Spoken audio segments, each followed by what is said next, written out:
I get the sack. Once my boss, Mr. Sale, found out I had been caught by the police, he gave me the sack. So I had no job and was about to appear in court on charges of malicious wounding and carrying a firearm without a licence. So, in revenge, I had a plan. I knew where the money of the takings were from the shop, where they were stored overnight. So shortly after this, I instructed my apprentice, Pat Jones, to break into the shop where I worked and where I'd been given the sack, to take the money. It was his task to climb up on top of the garage roof, then onto the roof of the shop, lift the tiles off the roof of the shop and break through into the loft, and then through the ceiling. Go in at the rear toilet and take the money. A great plan, so we thought. The only trouble was, the money bag had not been placed in the spot that I instructed Pat Jones to go. So he did the job and did not get caught, but he didn't get the money. Chapter 12. Canterbury Prison. When my brother appeared at the Kent Quarter Sessions, I pleaded guilty to the charges of malicious wounding and carrying the firearm without a licence, and my brother pleaded not guilty on all counts.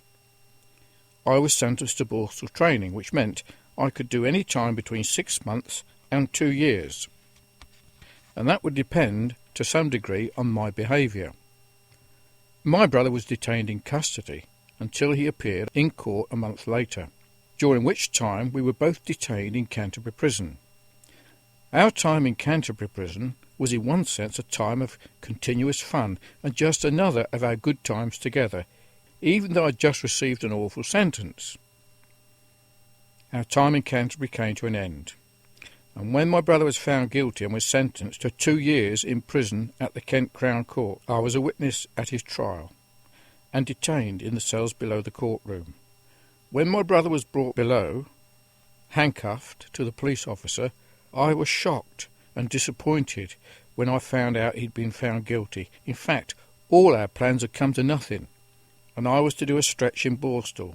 He was found guilty of malicious wounding as well, and sentenced to 2 years in prison.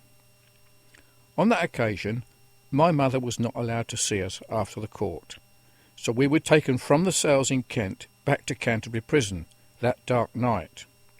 As we approached the prison gate, we saw my mum in tears in her eyes outside the prison gate. We both waved and motioned to the prison officer to say she'd come to see us, and his reaction was, "So what? She can't see you because you're now prisoners. She had not got a visiting permit." She had travelled from Kent to Canterbury late that night in pouring rain and tried to see us, but she was rejected. From that time we hated that prison officer called Titmouse. He was about 6 foot 7 inches tall. We began to feel from time to time all screws were bastards. My brother, weeks later, after we were separated, laid into that screw because of the hatred that had been bred in us by this screw. Michael head-butted him, knocked him to the ground. Michael came back as the ace of spades and was, of course, on Governor's report and put in solitary confinement. This I heard through the grapevine when I was at Wormwood Scrubs, awaiting my allocation to Dover Borstal. Upon arriving at Canterbury Prison, we were placed in the reception hall. Here we were with other newly sentenced young persons, and being with my brother made it that much easier for me. It gave me confidence because he had been to Rochester Borstal and Detention Centre on 2 occasions before, and he knew the ropes. Canterbury Prison, this housed convicted prisoners and those on remand, and these were persons who were typical of the criminal population in England at that time. In this prison we shared our experiences with each other, with others who had been sentenced there 4 and 6 months, and many had already been in approved school, detention centres, Borstal before. Some were on the 2nd or even 3rd visit to prison. There was an element of excitement and curiosity about what made people like they were.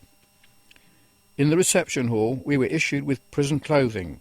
Our fingerprints were taken and photographed, and we were each given a number. After this, the medical officer, all prison officers were called screws, had inspected us, and we were taken to our cells, called a Peter.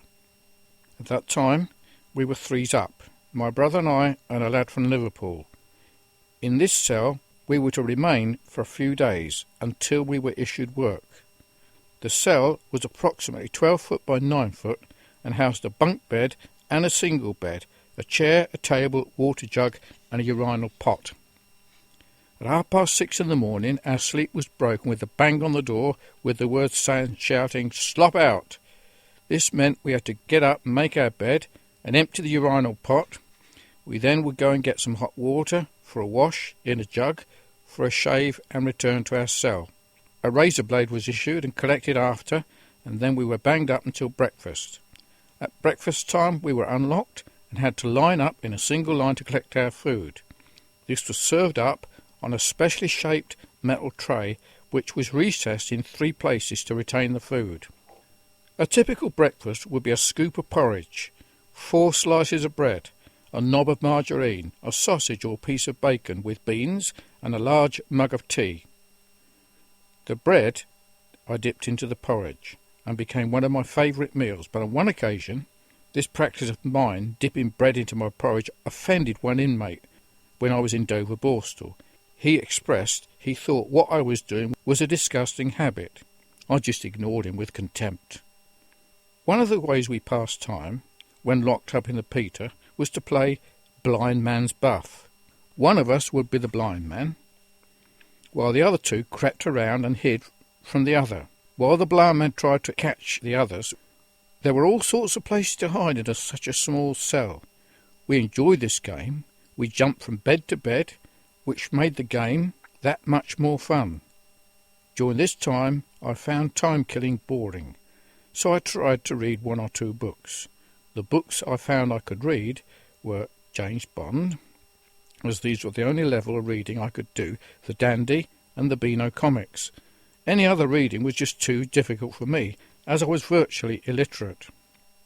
Initially, Michael and I were in the same cell with the lad from Liverpool, but then we were transferred to different cells. I was transferred to a cell with 2 other people, while Michael into a cell on his own. He hated being on his own, so we agreed that I could swap places with him sometime, so he didn't have to spend too much time on his own. I didn't mind a solitary cell. In the cell that I was transferred to there were 2 other older prisoners, and one of them had mercilessly tormented the previous inmate that had shared the cell with them. He had in fact tied him up, put his feet in a wash bowl and set light to him. He was transferred out of that cell for his own safety. I was transferred into this cell. I had to save myself from such bullying, and this is how it occurred.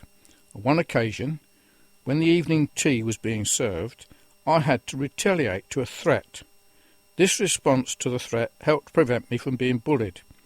What happened was that the inmate whose job it was to serve tea came with one of the screws to our cell and poured the tea into my cup. Everyone in the prison knew who this prisoner was.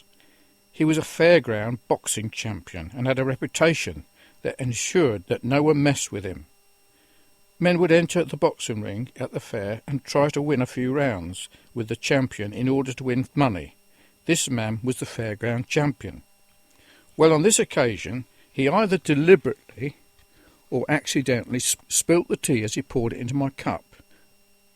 So I simply said, "Oh, sorry." He, in retaliation, looked at me fiercely and said, "Watch out." Well, I was feeling a bit low, and this response was unacceptable to me. So I turned on him and said to him, "You better watch out, as I am not prepared to put up with that kind of talk." He just looked at me, gone out. I don't think anyone had ever spoken to him like that before.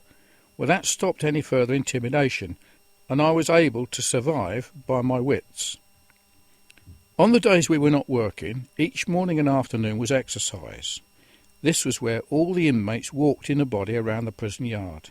No doubt each prisoner looked at the high walls and every building, looking for a possible way to escape. During this time we could talk with whom we pleased. Those that attempted to make an escape and caught were made to wear yellow patches, so they could be spotted easily. These times became a time of communication and formed the prison grapevine.